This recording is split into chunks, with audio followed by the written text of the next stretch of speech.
Thank you. Enough with the fun. Should we move on? Okay. Next concept is vulnerability. So vulnerability is one of those things that is near and dear to my heart. I want to start with a quote from David Bradford. He is a professor at the Stanford Graduate School of Business.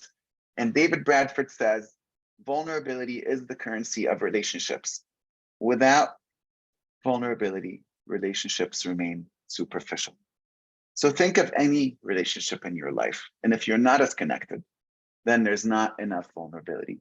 Now, as you'll see, I think vulnerability at work can play out in a bunch of different ways, whether it's sharing something sensitive, but it's also about admitting mistakes or admitting that, hey, this is something I don't know how to do. Because if you don't admit mistakes and you don't say this is something I don't know how to do, what goes wrong? The mistakes happen and it costs the company money. And your co-workers don't cover for you. And yes, it's how you grow, by making mistakes. Some companies are famous for actually encouraging people to make mistakes, right? And so again, I'm going to go back to leadership and say, this starts at the top. If your CEO never admits to making mistakes, it's going to be much harder for you to say, I made a mistake. And again, those of you in leadership roles, when you make a mistake, say, hey, I made a mistake. One thing I realized with our son, who's 15 years old, is, he's got two entrepreneurs for parents who are super driven, who work very hard. I'm not one of them, by the way. I'm kidding. And so here's the thing. I really work hard to find opportunities to share with him when I've made a mistake, because I don't want him to think he has to be perfect. Because you know what? Nobody's perfect. I've made about 10 mistakes already on this call. And, you've seen the technology issues and the challenges. And you know what? We're human. It's going to happen. But let's get past it. So I want to go to our poll, please. How would you rate vulnerability at work?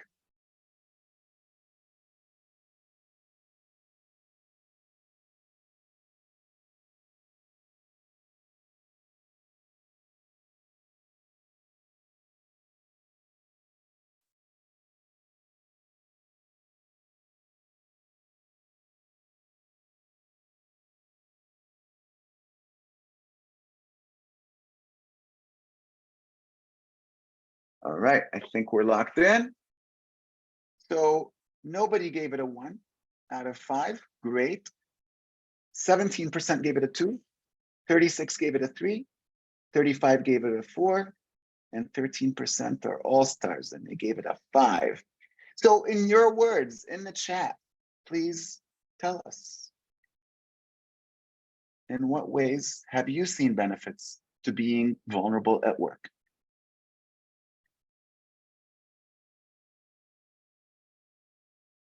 Admitting faults. Thank you, Emily.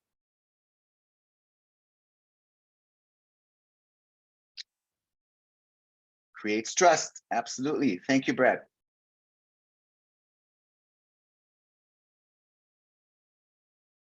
Book club. We discussed the book as a group, and it brings out vulnerability. Absolutely. Beautiful. It creates connection on a deeper level. Yes. Learning from mistakes. Absolutely. Deeper connections, more loyalty. Yes. Is it allowed us to hold each other accountable to tasks, objectives we agree upon? Amazing. Trust shows you are human too, not just a team member. Absolutely. Healthy conflict is more common. Yes, because we have a base of trust. It allows others to follow suit. Yes, it's contagious. Validates we're all in it together. Yes. Shows we're not perfect. And even leaders can make mistakes. Absolutely. Accelerates alignment. Opens others and invites them to a more real conversation. Yes.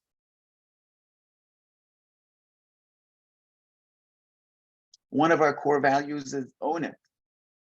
It's so much easier to fix problems when we know about them. Yes.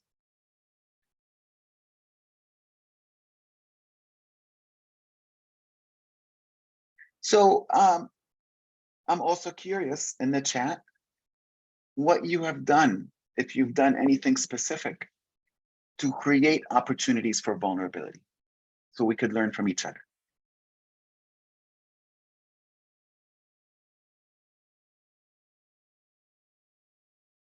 What have you done at work to create opportunities for vulnerability? Please put it in the chat. Shared my mistakes as an executive. Thank you, Mary. Lifeline exercise, absolutely. It's a life story in 10 minutes or more. Highs and lows, significant events. Similarly, 3 high points and 3 low points. Thank you. We have F-Up Fridays. I don't know what F-Up means. I'm kidding. We share a screw up from the week to make mistakes less scary. I love that. Angie, 2 weekers where one-to-one discussions happen. Personal history exercise. Yes. Huddles. Just talking, getting out of the office. Safer space guidelines. Absolutely. Spoke up about hard topics at quarterly planning. Personal updates in our weekly team meetings. Personal updates are like, here's the best thing that's happened, here's the worst thing that's happened, professionally and personally. Discussing stucks during huddles. Here's where I'm stuck. Imagine if you're not vulnerable and you're not able to admit, here's where I'm stuck. Sorry, somebody said something? Share a time when you previously made a mistake at work and what it allowed me to learn and help me grow. Yes. I am poem exercise. Mark, maybe you could elaborate on what that is. Acknowledge, apologize, actively learn. Yeah, Mo, I was in a I think it was a Vistage event, you know, kind of a intro, and they actually had everyone write the I am poem where you just write I am this, I am that, just all your personal history, and it really brought out a lot of really deep stuff. So when it goes all the way back to when you were a kid, and I am a son of the Most High God, somebody, just know about that person when they start sharing who they are, and it's really powerful. I saw some pretty big transformations, and it was just like a personal personal history exercise, but it's a poem that you can actually keep, and it was pretty powerful. So I just googled it. I am poem. You can pull it up, and it probably will tell you how to do it. Thank you. Love it. All right. So you guys are just rock stars. I'm impressed by all the stuff in the comments. And for those of you that don't have vulnerability at work, hopefully you've been inspired to bring a little bit of that in, and you have some tools for how to do that. Thank you so much to your peers. Let's move on. And the next concept is, and again, I'm just skipping the slides for now, but I'll bring them back. The next concept is what we call kind truth. Yes, somebody loves the F-Up Fridays, of course. Kind truth. So kind truth is the ability to say difficult things kindly.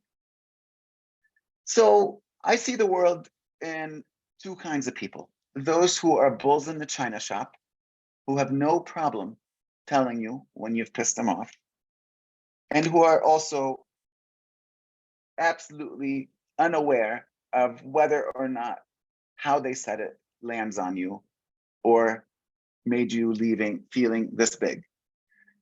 Versus other people who absolutely refuse to say anything that's going to make you uncomfortable. And to quote the Dalai Lama, holding anger and saying nothing is like drinking poison and hoping the other person will die. So kind truth is that skill of something bothered me, and I'm going to tell you, but I'm going to tell you in a way that is going to be received. So instead of saying, you're always late, you don't give a shit about us, you're selfish, and maybe you're disorganized, and you can't get it together, which is all judgment. Instead, I'm going to say, when you were late, it hurt my feelings. When you were late, I felt like I'm not important for you, and that made me sad. Or when you were late, I wondered whether this is valuable for you. So it's how to say it in a way that is kind, to express what it is that happened that didn't work for you, but to do it without cutting the other person's head off. One of the things that I do with management teams on a regular basis on this front is we go around the room and we acknowledge each person and we say, I'm clean with you. And I'm clean with you means I have nothing that I'm harboring between you and I that's bothering me. Or I'm not clean with you, and briefly say why. I'm not clean with you because I felt judged by something you said. I'm not clean with you because you don't answer my emails.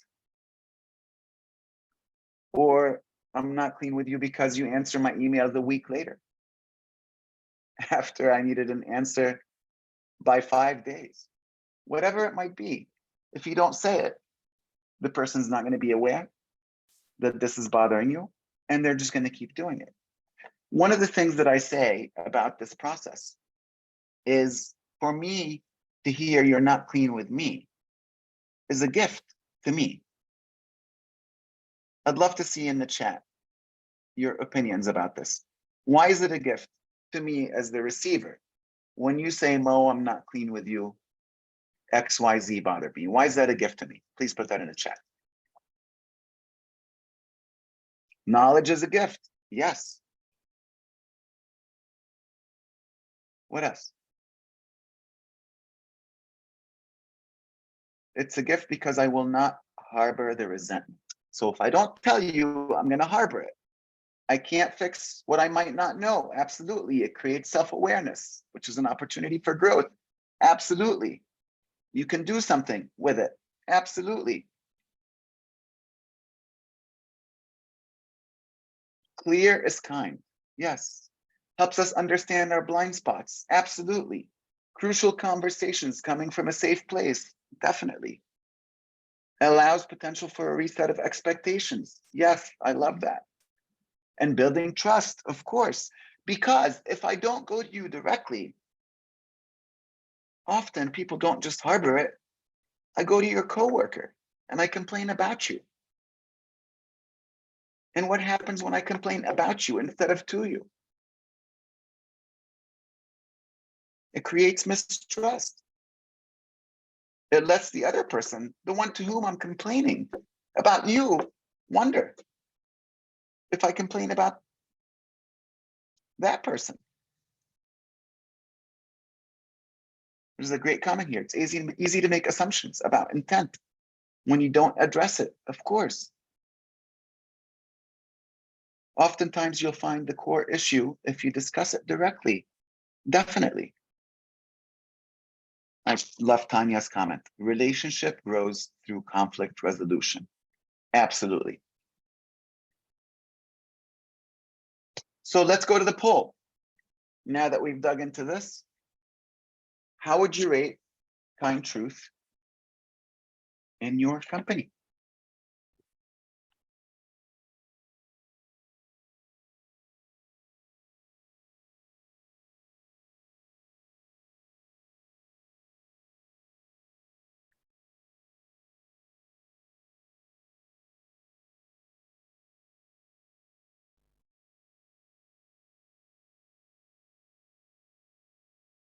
All right. Well, the good news is nobody gave it a 1 out of 5. 16% gave it a 2 out of 5. 38% gave it a 3 out of 5. 4 out of 5, 34%. And 5 out of 5, 12% of you.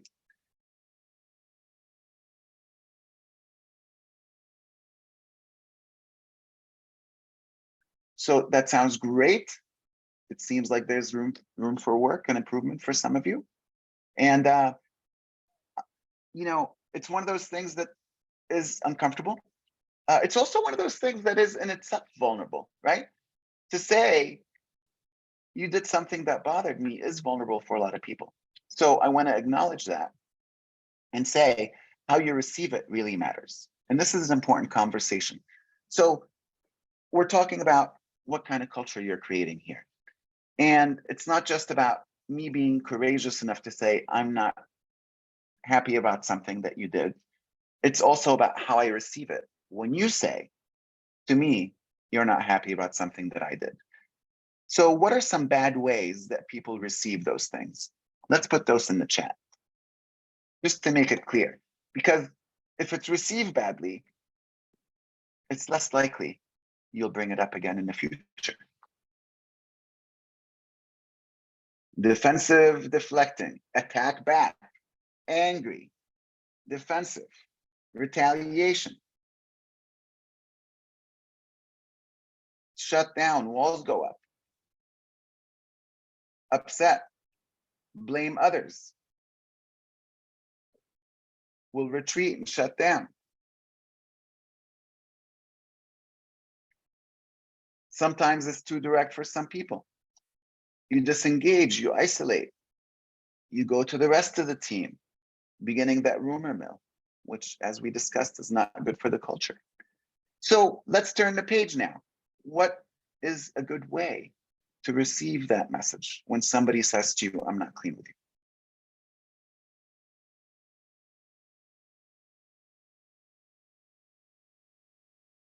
Gratitude, yes, thank you.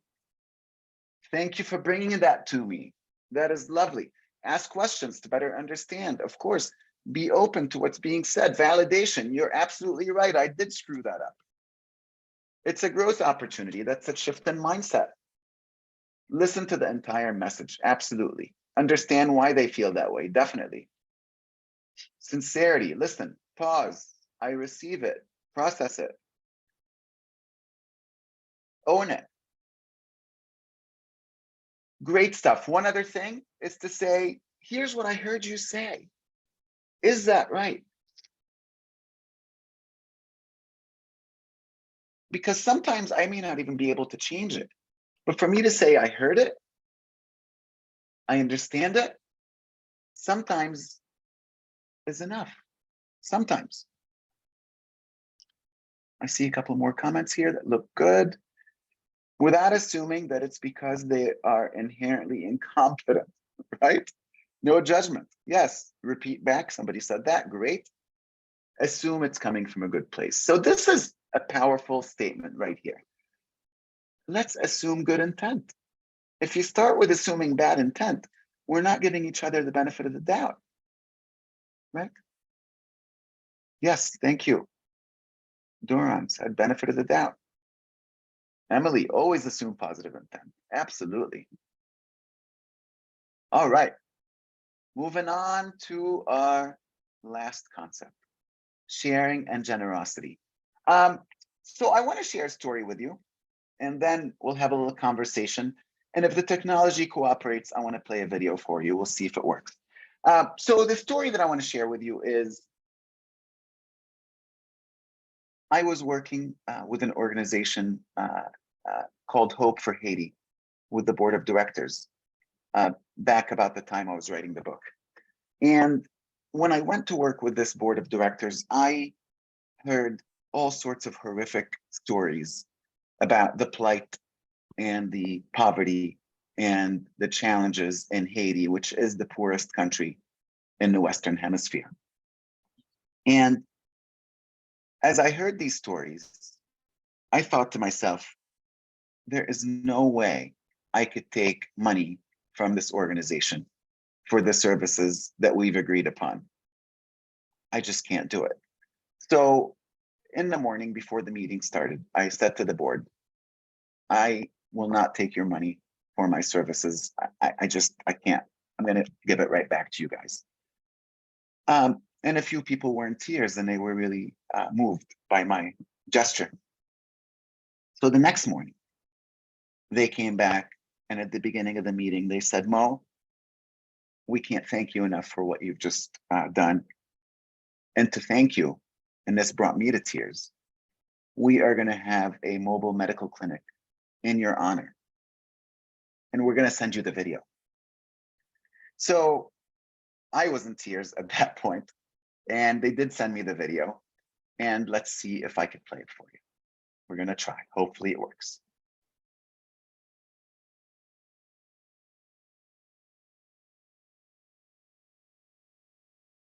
Uh-oh. Okay. Here we go. Can you guys hear that?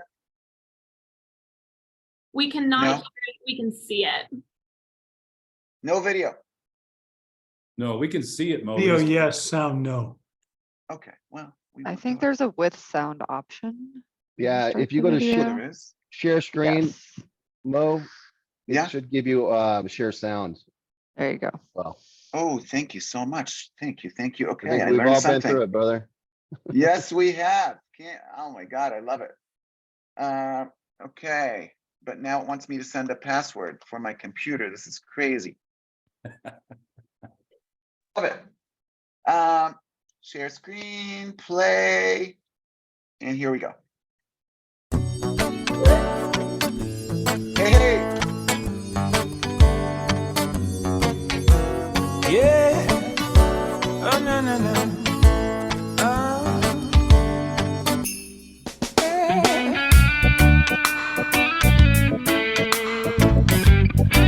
Let it flow, yeah.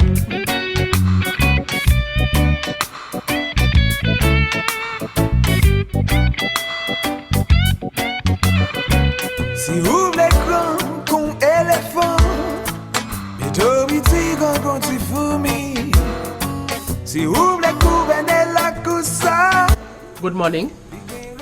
This morning we would like to take the opportunity to say thank you to Mo Fathelbab for your support in our program of mobile clinic. We are in the community of Tetleta and we are serving that community this morning. When we arrived today, even if it is raining, there was around 25 people waiting. And the day is going on, people keep coming up. Right now we have seen around 100 people today, and we are still keeping on seeing other ones. We would like to say thank you very much for all your support. Thank you for helping the community of Tetleta, and thank you for helping the people in Haiti. Moi dis merci pour médicaments. Merci, monsieur, pour médicaments. Merci, médicaments.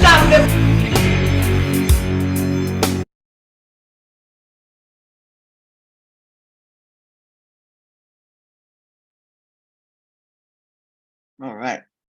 I can't tell you how many times this video brings me to tears to think one day of my work can give medical attention to 100 people. You know, it's not that much money, I promise you, but it's how far it goes. It's quite something. But the thing I've learned from that experience is that when you're generous, it pays off in so many more ways than you could imagine. I did not think that my act of generosity in that moment would have so much benefit for me personally. So let's go to the poll. How would you rate sharing and generosity at your company?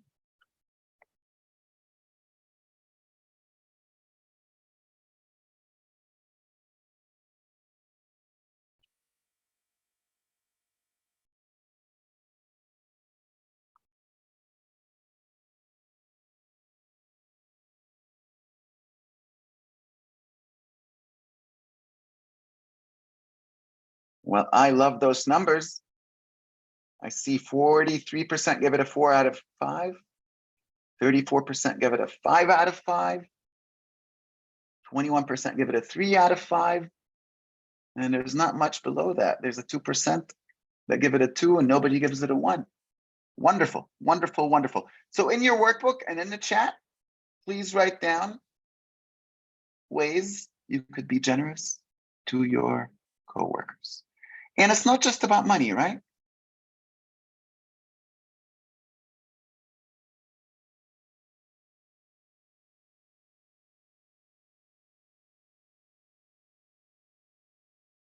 Compliments, love it.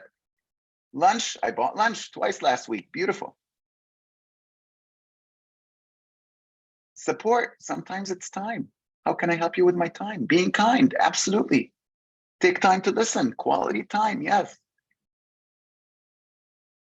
Freedom to do things they need, definitely. Open door policy, yes, that's generosity of time. Writing notes of appreciation, generosity of spirit, I love it. Appreciating their contributions, yes. Share an opportunity to deliver, great stuff. All right, so I'm gonna say with just 3 minutes left to go, I wanna share my screen one more time so that two things can happen. One, there are 2 QR codes. One of them is a free audiobook for the first 20 of you.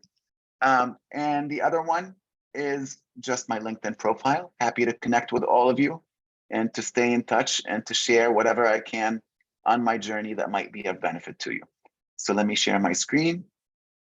And while we're looking at that, if you have a couple of questions in the last couple of minutes, I am happy to take them. So we have any questions for Mo? Mo, if we had a best human award, you would win it every single time. You always inspire, I think, people around you, including myself. Every time I'm around you, you inspire me to be better. Thank you. I got a question for you. Yes, sir. I probably have known you for 25 years, maybe a little. I've always known you to be just the same person you are today. And I know you've been through a lot in the last 25 years. What is it? We work with a lot of leaders, you got a lot of coaches on here, you got a lot of leaders on here. And we run this little balance between, we can see the things that need to change. You just covered a lot of them. We can see what needs to change with a person. And it's so difficult for people to change. So could you talk for a second between the change of a person, like at their core, versus someone who just becomes more self-aware and has the ability to unpack or pack what's needed in moments?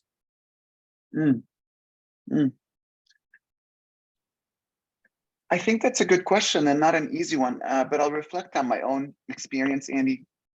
When I was a teenager, I was woefully shy and painfully, like I went to bed in tears a couple of nights.